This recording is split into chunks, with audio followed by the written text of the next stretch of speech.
Hi folks, this is Calc 2 Checkpoint Quiz 10. In number 1 we have a couple limits we need to take care of.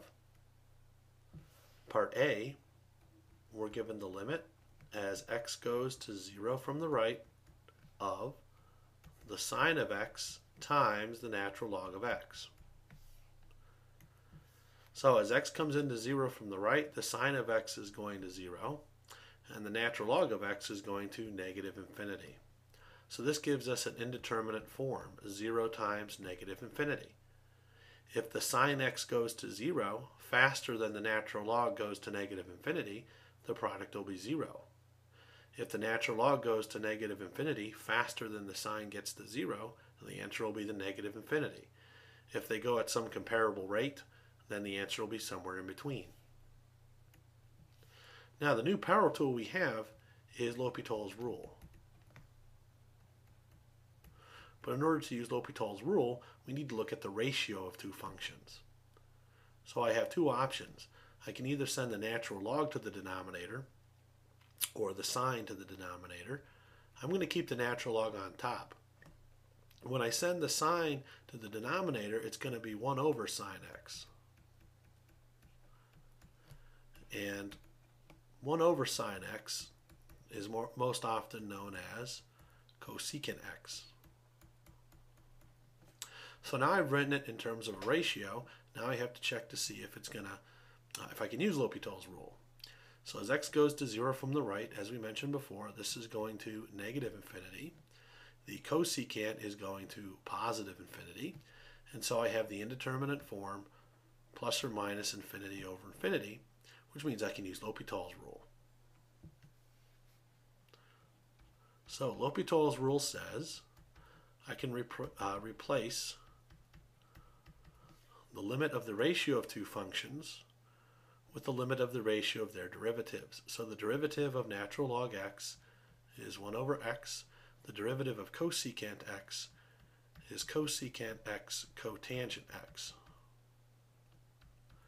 And the hope is that this limit is a little easier to handle than the limit we had before. So let's rewrite this. I've got an x is going to be in the denominator, and cosecant is going to come up as sine, and cotangent is going to come up as tangent. Now as x goes to 0, I recognize this from Calc 1.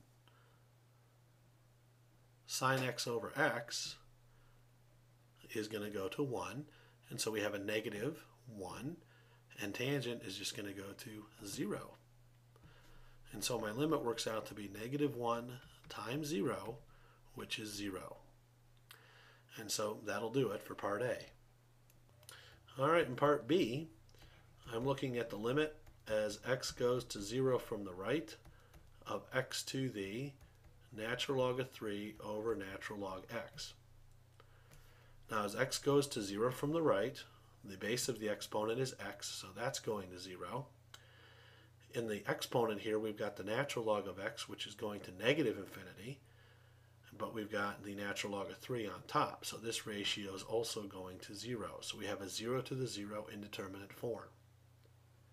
If the base of the exponent gets to 0 faster than the exponent, then we have 0 to a bunch of powers, which is going to give us 0.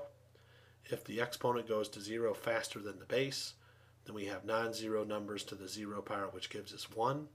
And of course, if they go at a comparable rate, we can get pretty much any number out of it. So it is an indeterminate form. If we want to use L'Hopital's rule, we have to rewrite this somehow and get a fraction out of it. And since we have the indeterminate form in both the base and the exponent, we're going to use logarithms to help us. So we're going to let y equal x to the natural log 3 over natural log x. And we're going to take the log of both sides because the log is going to bring that exponent down front. So I take the natural log of both sides.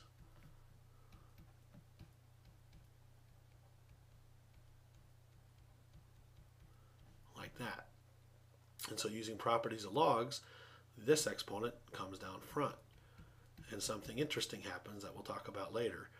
But we get the natural log of 3 over natural log of x times the natural log of x. And so we see that the natural log of x is actually surprisingly cancel out. So the limit then, as x goes to 0 from the right, of the natural log of y is the limit as x goes to 0 from the right of just the natural log of 3. And even though it's not the nicest number in the world, the natural log of 3 is just a constant. So how do I use this to determine the limit on my original function? Well, I use the fact that y is e to the natural log of y. That's an identity. And so if I want the limit of my original expression, which is what I called y, that's the limit as x goes to 0 from the right of e to the natural log of y. And because the exponential is continuous, I can move that limit up into the exponent, which I just completely failed to do here. Since the exponential function is continuous, I can move the limit up into the exponent.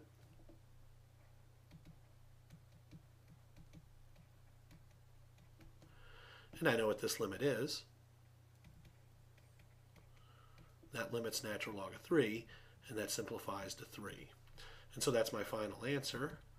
The limit as x goes to 0 from the right of x to the natural log of 3 over the natural log of x works out to be 3. All right, and so we're going to talk about this, and there's some algebra here we could do to actually see this, but that's the calculus answer. That's the final answer for part B. All right, on part B, I'm going to go back and revisit this function we've got in there. If you remember back to chapter 5 or wherever it was, the way we defined functions of bases different than e is through this formula, where a once again was any positive number not equal to 1. We defined the exponential function this way. So if I apply that definition to this,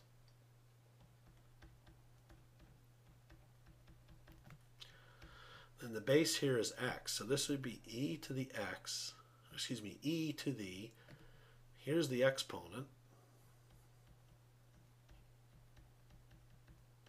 times the natural log of x. And so we can see what happens here is that algebraically, this completely cancels out. And I'm left with e to the natural log of 3, which is just 3. So the moral of the story is, folks, as x goes to 0 from the right, this crazy looking function, as long as the x is less than 1, this is actually equal to just 3. Which means really I'm just taking the limit as x goes to 0 from the right of a constant function, and you just get the constant. But it's disguised, so we can talk about L'Hopital and all that other good stuff. Anyway, just a little footnote there to part B.